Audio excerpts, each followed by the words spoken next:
而家係心靈預備嘅時間，親愛嘅弟兄姊妹，今日外面縱然係有風雨，但係感謝主嘅保守，讓到我哋可以喺網上一齊崇拜，讓到我哋先安靜自己，放下手上嘅忙碌同埋憂慮，專心嚟到主上帝面前。無論我哋此刻係喺家裏面，喺工作嘅地方，或者其他嘅任何嘅地方，都求主去幫助我哋同心敬拜，領受主嘅話語，得着佢嘅平安同埋力量。願我哋呢一段嘅時間唔單止係網上嘅聚會，更加係真實與主相遇嘅時刻。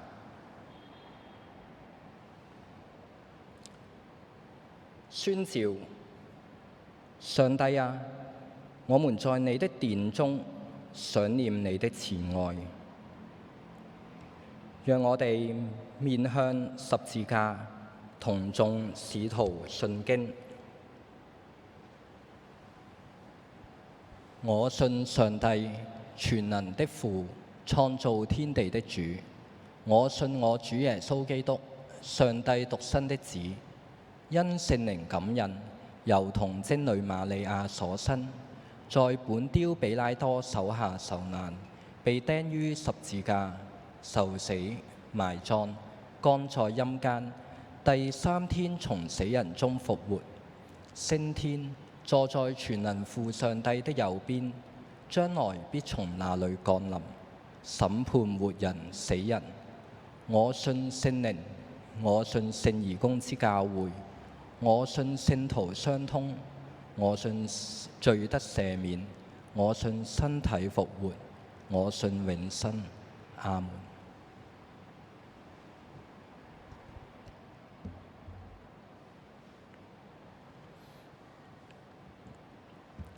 讓我哋一齊同心合意嘅一齊去祈禱。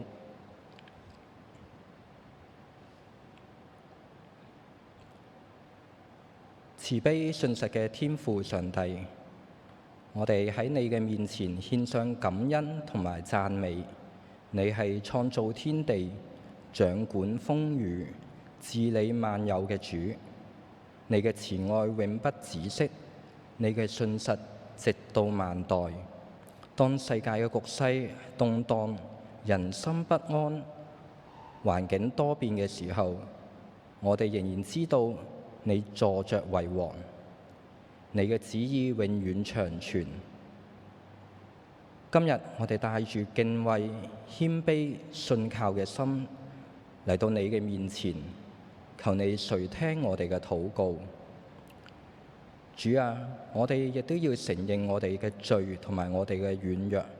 好多時候我哋口裏面講話信靠你，心裏面卻係仍然帶有憂慮。我哋知道當行嘅善事係乜嘢，但係我哋冇完全去信服。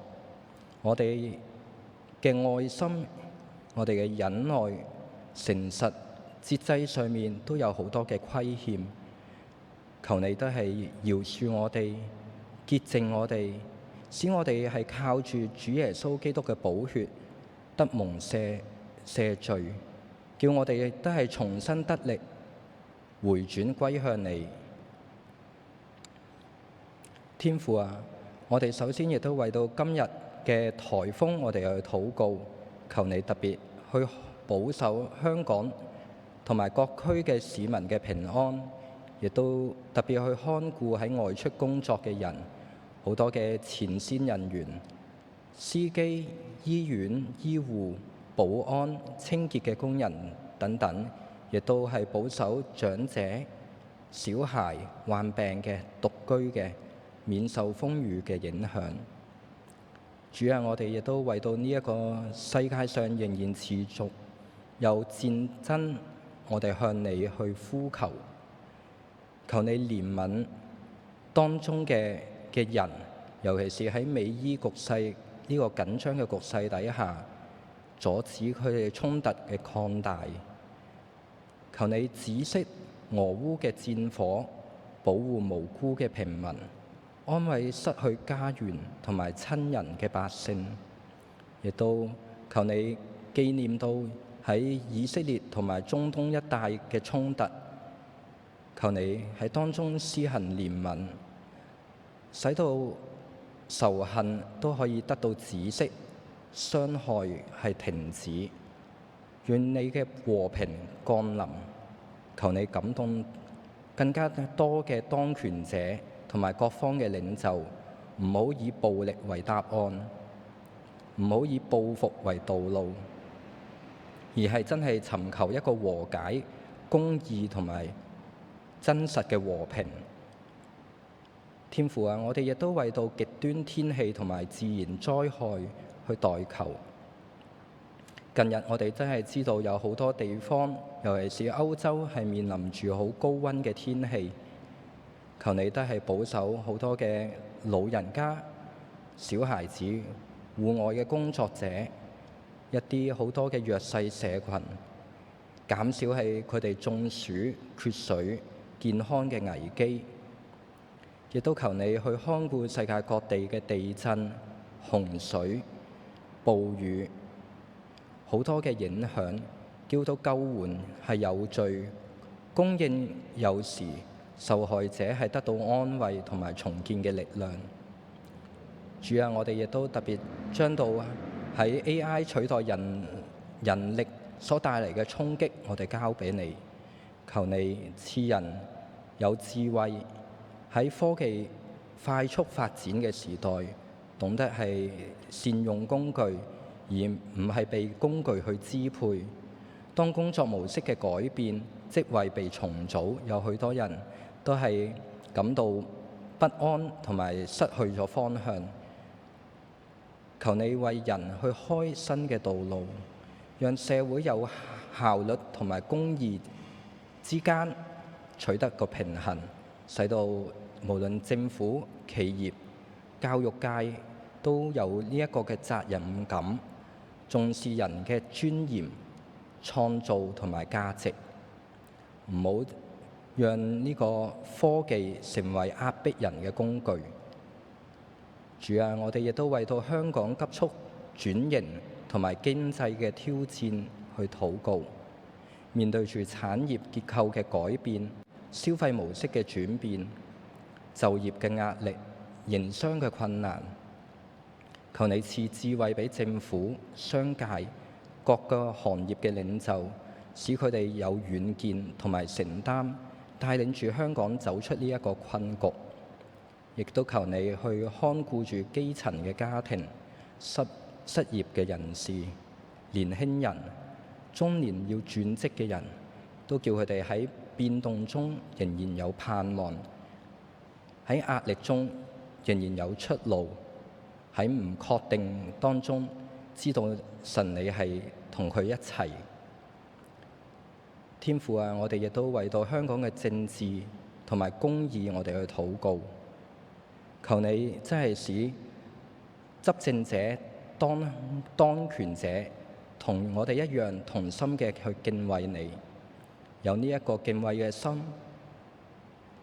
行事公正，真正去聽民間嘅需求。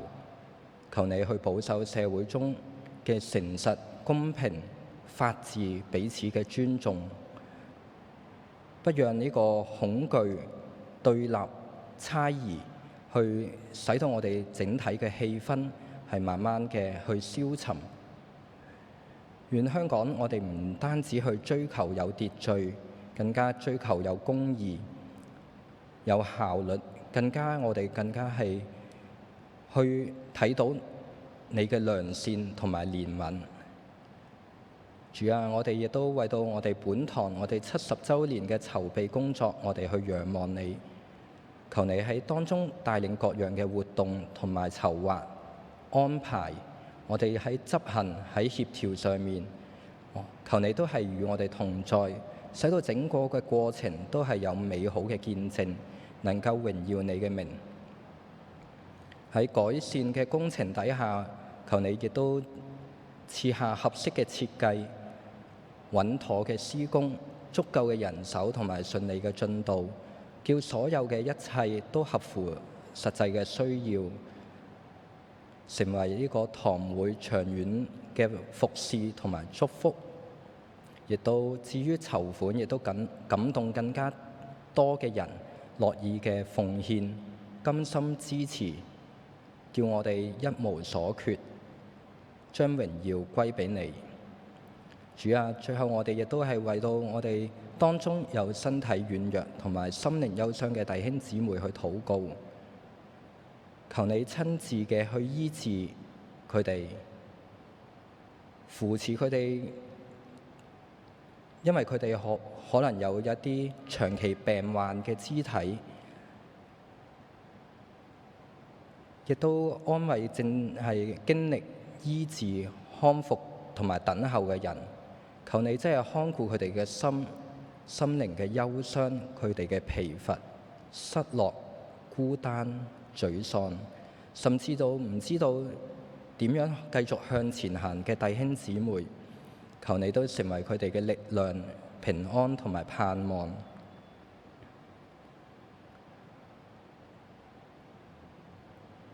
最後，我哋求你再喺呢一切嘅事上，我哋都學會去仰望你。喺風雨變動、困難同埋挑戰當中，仍然堅定嘅信靠你。我哋咁樣嘅禱告，乃係奉主耶穌基督得勝嘅名字祈求，誠心所願。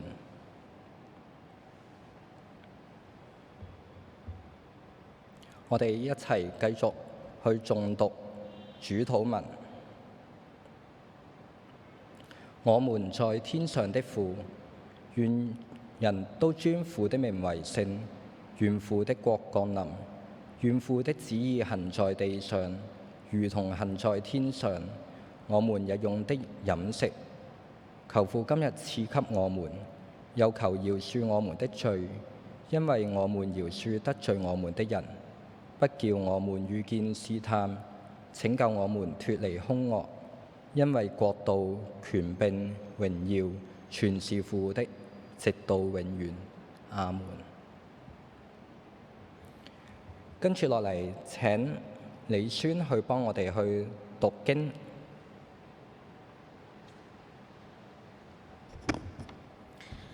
今日所選讀嘅經文係喺羅馬書8章26至39節，係和修版聖經新約第236頁。26節，同樣我們的軟弱有聖靈幫助，我們本不知道當怎樣禱告，但是聖靈親自用無可言喻的嘆息替我們祈求。那監察人心的，知道聖靈所體貼的，因為聖靈照着上帝的旨意替聖徒祈求。我們知道萬事都互相效力，叫愛上帝的人得益處，就是按他旨意被召的人。因為他所預知的人，他也預定他們效法他兒子的榜樣，使他的兒子在許多弟兄中作長子。他所預定的人，他又召他們來；所召來的人，他又稱他們為義。所稱為義的人，他又叫他們得榮耀。既是這樣，我們對這些事還要怎麼說呢？上帝若幫助我們，誰能抵擋我們呢？上帝既不顧惜自己的兒子，為我們眾人捨了他，豈不也把萬物和他一同白白地賜給我們嗎？33節。誰能控告上帝所揀選的人呢？有上帝稱他們為義了，誰能定他們的罪呢？有基督耶穌已經死了，而且復活了，現今在上帝的右邊，也替我們祈求。誰能使我們與基督的愛隔絕呢？難道是患難嗎？是困苦嗎？是迫害嗎？是飢餓嗎？是赤身露體嗎？是危險嗎？是刀劍嗎？如經上所記，我們為你的緣故終日被殺，人看我們如將宰的羊。然而靠着愛我們的主，在這一切的事上，我們已經得勝有餘了。因為我深信，無論是死是活，是天使，是掌權的，是有權能的，是現在的事，是將來的事，是高處的，是深處的，是別的受造之物，都不能使我們與上帝的愛隔絕。這愛是在我們的主基督耶穌裏的。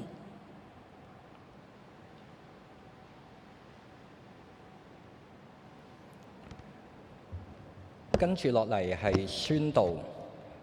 今日我哋有請中華基督教會良法紀念禮拜堂嘅林玉英牧師嚟到當中去宣道。林牧師所宣道嘅題旨係隔不斷的愛。請林牧師。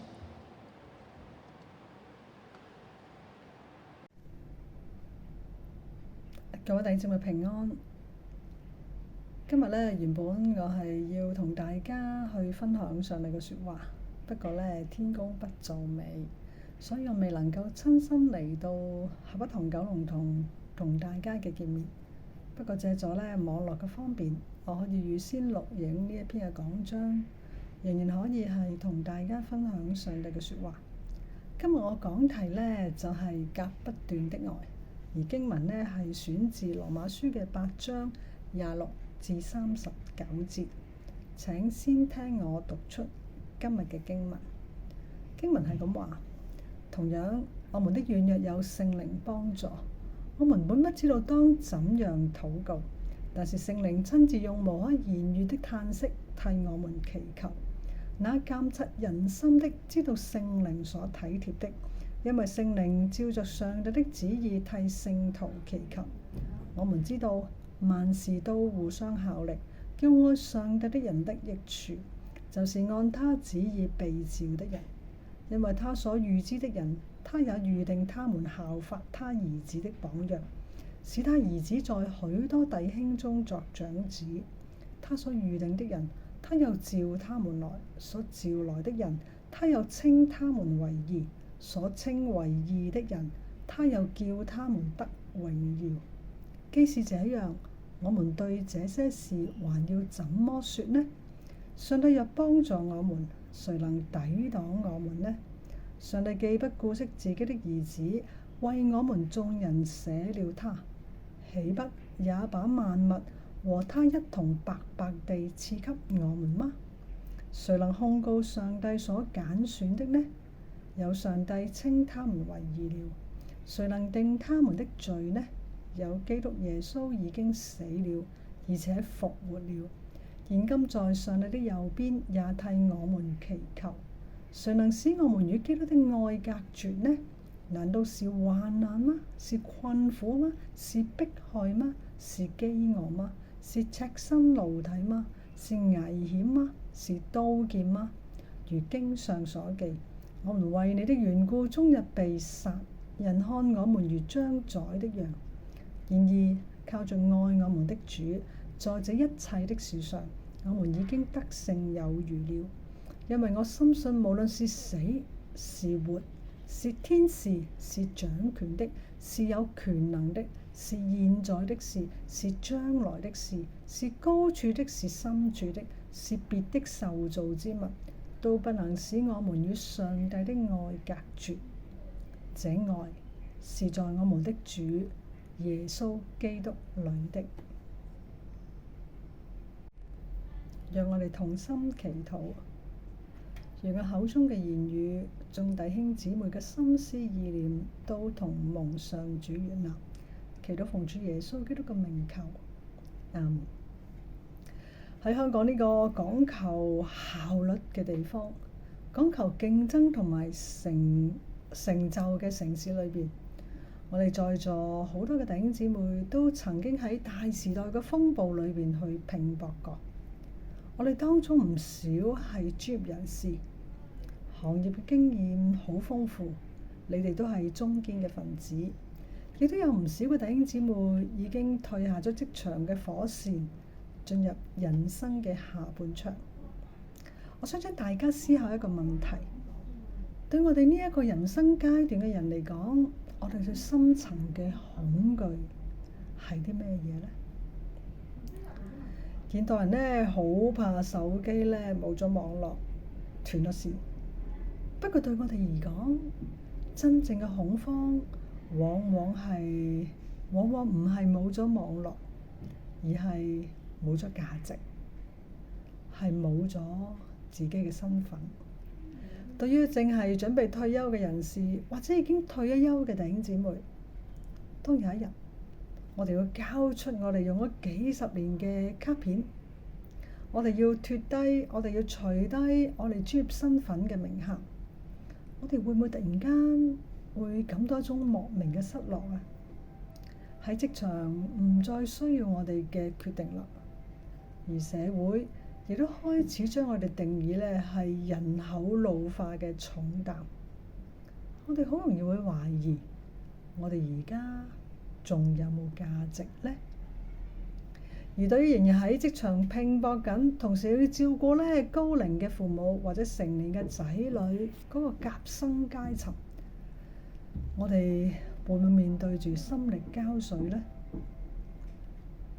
高通脹嘅壓力、身體機能嘅衰退、屋企嘅責任重擔，都讓我哋覺得自己好似一個隨時會耗盡嘅引擎。唔知你覺唔覺得自己好疲累呢？甚至喺不知不覺之中呢，同身邊嘅人，甚至同上帝呢，都築起一座好高好高嘅無形嘅牆。2000年之前呢，使徒保羅嚟到寫羅馬書第8章嘅時候，羅馬城裏邊嘅基督徒同樣面對住極深層嘅恐慌。保羅喺35節列出咗一張咧好驚心動魄嘅清單。佢話患難咩？困苦咩？逼迫咩？飢餓咩？赤身露體咩？危險咩？刀劍咩？當時嘅信徒真係面對羅馬帝國嘅壓迫，生死有一個好大嘅威脅。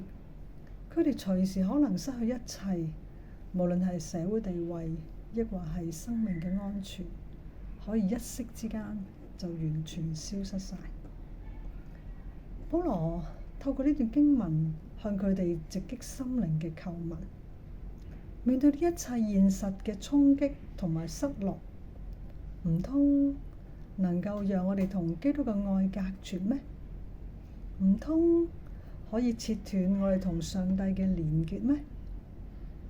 今日我哋要透過呢一段嘅經文，重新嘅確認嗰條有天父、有聖靈同埋基督親自為我哋架設，永遠唔會斷線嘅神聖寬頻。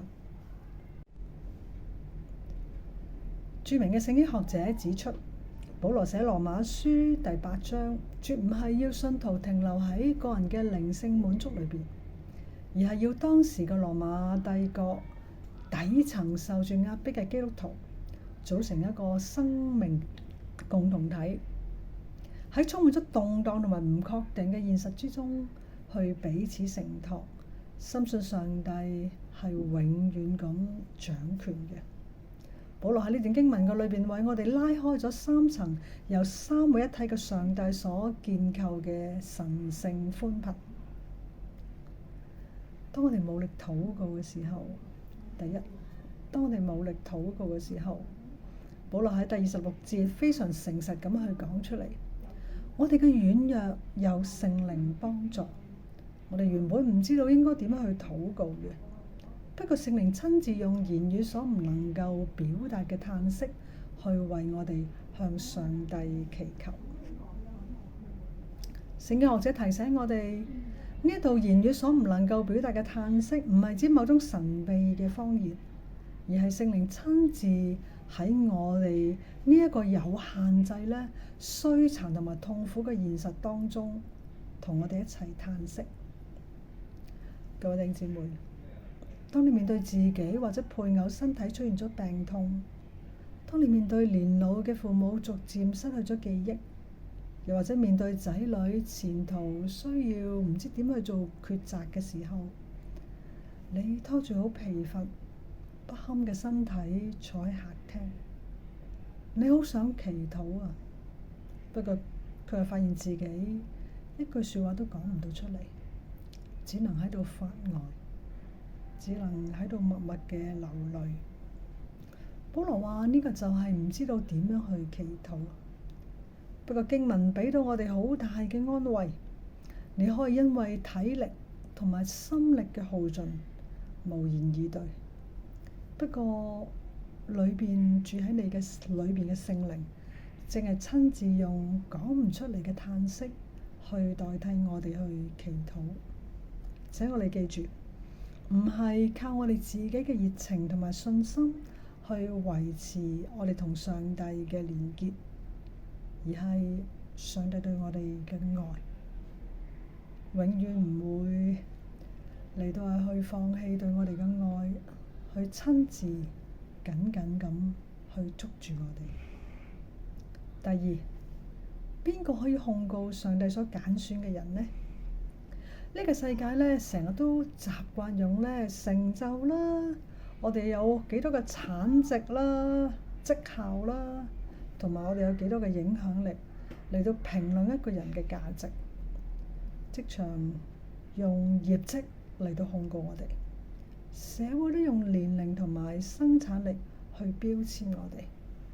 保羅喺28節至30節去咁樣講，我哋知道萬事都互相效力，叫愛神嘅人得益處，因為佢所預知嘅人，佢都預定佢哋效法佢兒子嘅榜樣。所稱為義嘅人，佢亦都叫佢哋得到榮耀。學者特別指出，萬事互相效力嘅原文神學意涵係，唔論呢個世界俾我哋有幾咁艱難嘅痛苦困難，唔論人生下半場面對幾多嘅衰退同埋限制，上帝都會親自臨到我哋當中，臨到呢啲嘅境遇當中，同我哋一齊面對。上帝唔係苦難嘅製造者，不過喺苦難當中，佢會陪住我哋，同埋同我哋一齊去翻轉苦難對我哋嘅壓迫。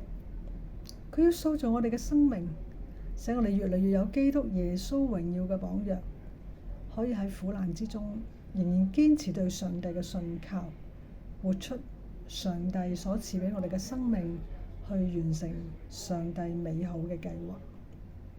面對世俗價值嘅控告，保羅喺33至34節發出咗先知性嘅宣告：邊個能夠控告上帝所揀選嘅人啊？有上帝稱佢哋為義啦。邊個能夠定佢哋嘅罪呢？有基督耶穌已經死咗啦。保羅喺呢度提醒我哋，無論係卡片上面嘅銜頭、銀行戶口嗰個嘅存款數目，亦或係社會對年長者嘅標籤，都冇權定義我哋嘅價值。上帝已經喺基督裏邊稱我哋為義啦，並且俾我哋永恆當中得榮耀嘅尊貴身份。呢份隔不斷嘅愛，絕唔係抽象嘅神學名詞，而係可以喺最真實嘅人生試煉當中去經歷得到嘅。有一位叫做老潘嘅中年專業人士，佢40幾歲，嗰年佢正處喺事業嘅黃金期同埋關鍵嘅轉折期，即係俗稱嘅樽頸位。就喺嗰個時候，佢70幾歲嘅爸爸患咗嚴重嘅腦退化症。起初老潘陷入咗深深嘅憤怒同埋掙扎。點解偏偏喺呢個時候啊？佢嘅爸爸開始認唔到佢啦，甚至喺半夜將客廳嘅家私全部拆開晒，將飯菜倒喺床上邊。身為專業人士嘅老潘習慣咗掌控全局，解決問題。不過喺佢爸爸嘅疾病面前，佢所有嘅專業知識同埋能力顯得係毫無用處。佢每一晚只能瞓3-2個鐘頭，日頭仲要撐住佢個疲累嘅身軀去應付高壓嘅工作。有一次，當佢爸爸喺混亂當中將整碗熱湯倒喺佢嘅身上面嘅時候，佢徹底崩潰咗。佢對住已經失去咗認知能力嘅爸爸大聲咁痛哭，大聲咁咒罵，甚至產生咗絕望嘅念頭。生活呢冇奇蹟嘅改變，佢爸爸嘅病況依然係持續咁惡化。不過轉變發生喺一個好尋常嘅午後，老潘精疲力竭咁樣攤坐咗喺沙發上邊，眼淚直流。呢個時候，嗰位失去咗記憶，連自己嘅名都唔記得嘅爸爸，笨手笨腳走埋佢身邊，佢用佢雙手去摸一摸老潘嘅頭，然後從佢嘅袋裏邊攞咗一塊已經唔知放咗幾耐、已經壓碎晒嘅餅乾，放咗喺老潘嘅手裏邊。爸爸突然間忘記咗呢個世界上面所有嘅嘢，包括名利啦、成就啦，甚至忘記咗眼前呢個男人就係自己嘅仔。不過靈魂深處對自己嘅孩子嗰份嘅愛並冇被疾病同埋退化所切斷。老潘喺嗰一個時候突然間醒咗，被聖靈去提醒咗佢，生命嘅衰殘同埋苦難依然存在嘅，不過愛嘅連結從未中斷。佢唔再以解決問題嘅功利態度去睇佢嘅爸爸，而係學會接納生命嘅限制。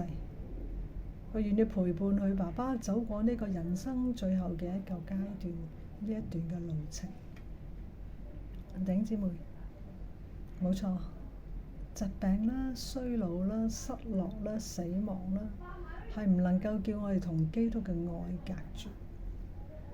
我哋當中嘅弟兄姊妹，無論正係處喺面對要照顧長輩嘅重擔當中，抑或係面對自己身體機能嘅退化，請你記得，你嘅價值唔係在於你能夠做啲乜嘢，你嘅價值唔係在於你能夠做啲乜嘢，而係在於你喺基督裏邊早已經係上帝心愛嘅孩子。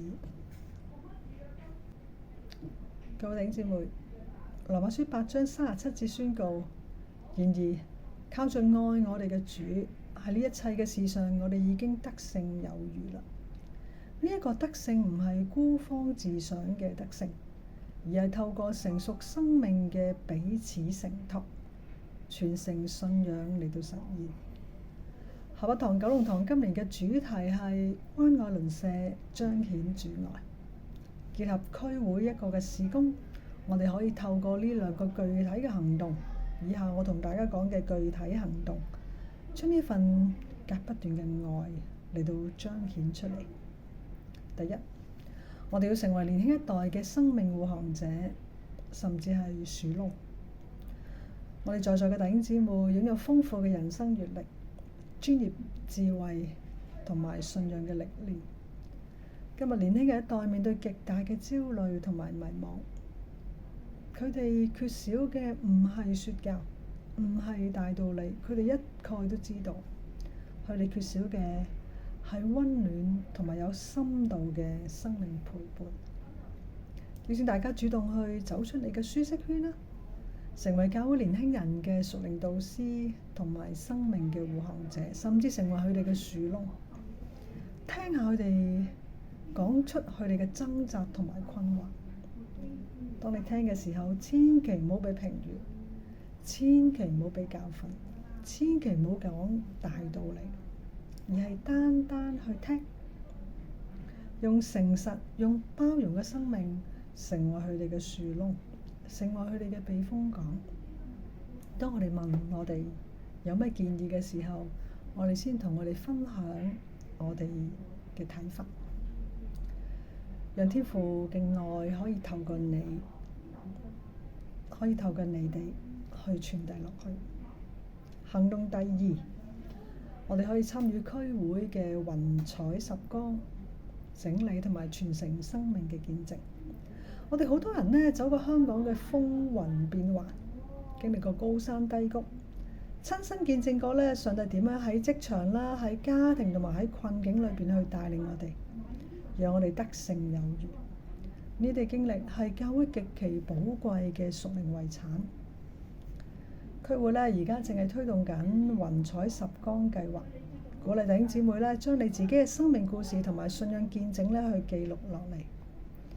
邀請大家呢，唔好睇輕自己嘅經歷，主動同堂會嘅青年同工或者年輕嘅弟兄姊妹一齊合作，透過訪談啦、文字啦同埋短片，將上帝喺你生命裏邊嘅恩典嗰個嘅痕跡整理出嚟。呢個唔單單係向下一代去傳承信仰，更加係用生命嘅深度嚟到彰顯上帝嘅愛。使徒保羅喺羅馬書嘅8章38至39節落咗一個最堅定、最震撼嘅宣告，因為我深信，無論係死係活，係天使係掌權嘅，係有權能嘅，係現在嘅事，係將來嘅事，係高處嘅，係深處嘅，係別的受造之物，都唔能夠使我哋同上帝嘅愛去隔絕。呢個嘅愛係喺我哋嘅主耶穌基督裏邊。各位弟兄姊妹，無論我哋處喺職場嘅最後衝刺，抑或係已經步入咗退休嘅人生下半場，無論我哋面對嘅係身體嘅衰殘、身份嘅轉變，抑或係家庭嘅重擔，請帶住保羅呢一個確信踏出教會。上帝對你嘅愛係永唔會間斷嘅，靠住嗰個愛我哋嘅上主，我哋唔單止能夠坦然面對人生嘅每一個嘅轉折，更能夠喺當中得勝有餘。現在邀請大家呢，眯埋你隻眼，我哋默想一陣間。喺你默想裏邊，你同上帝講：主啊，感謝你喺我人生嘅每一個階段，你嘅愛從來冇離開過我。讓我哋喺呢個靜默當中，將我哋好疲累、好焦慮嘅人生下半場交俾我哋嘅上帝，讓我哋安靜片刻，去為到自己去祈禱。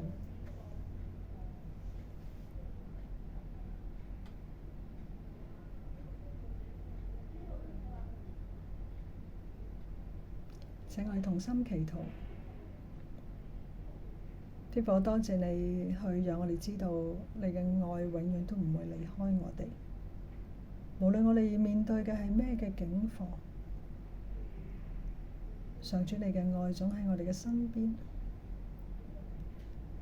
無論我哋遇到係幾咁糟糕嘅環境，上帝你都會同我哋一齊，俾我哋力量嚟到面對所有嘅挑戰。環境可能冇改變到，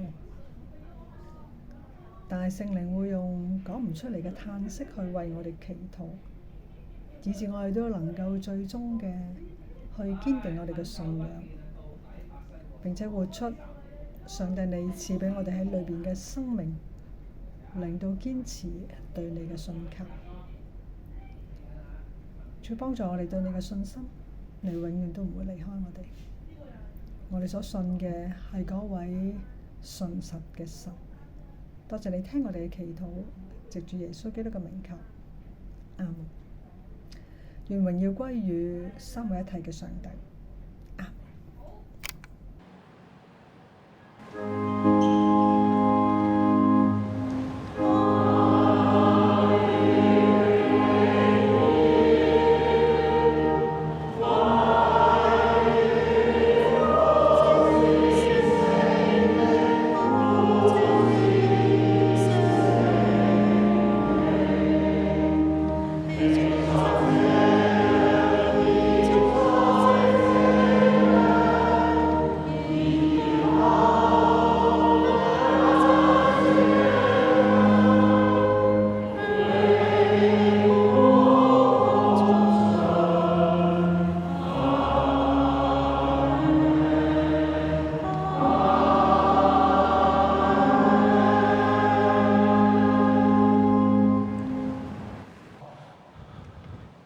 兄姊妹平安。呢一個主日好多謝中華基督教會良法紀念禮拜堂林玉英牧師喺我哋當中擔任宣導，我哋咧得靈教益喺度咧祝福牧師嘅家庭同埋牧師嘅侍奉，多謝。讀經運動喺明天開始就係閱讀歷代志上下，閱讀經文已經夾喺大家週刊當中。如果已經完成列王紀上下嘅讀經，可以喺原稿嗰度剔返你個名，然後我哋作好記錄。8月9號崇拜係青年主日，崇拜之後有外研、遊戲分享同埋外出嘅活動，歡迎大家咧係邀請教會內外青少年嚟到參與。詳情喺第8面。主日學聖經課程歷代志參與聖殿重建，喺8月9號當天至到9月13號，一共6個主日，上晝9點鐘係實體上課，錄音重溫呢係1個星期下架，可以呢到原港嗰度報名。香港堂建堂8週年感恩晚會喺11月14號星期六下晝嘅6點。地點咧係港島海逸君卓酒店1樓嘅宴會廳，歡迎大家嚟參與，可以聯絡幹事。另外一個係4堂社關義工凝聚同行交流會，歡迎咧每一位曾經參與喺義工服務同埋係有志投入教會社會服務嘅肢體嚟參與。日期係8月22號星期六。喺香港堂副堂嚟舉行，截止報名係8月9號。港九培靈研經會喺8月1號開始至到8月10號，一連10天喺九龍城浸信會或者各區嘅轉播站，上午9點、11點同埋7點有唔同嘅聚會，歡迎大家去參與。報告到呢度。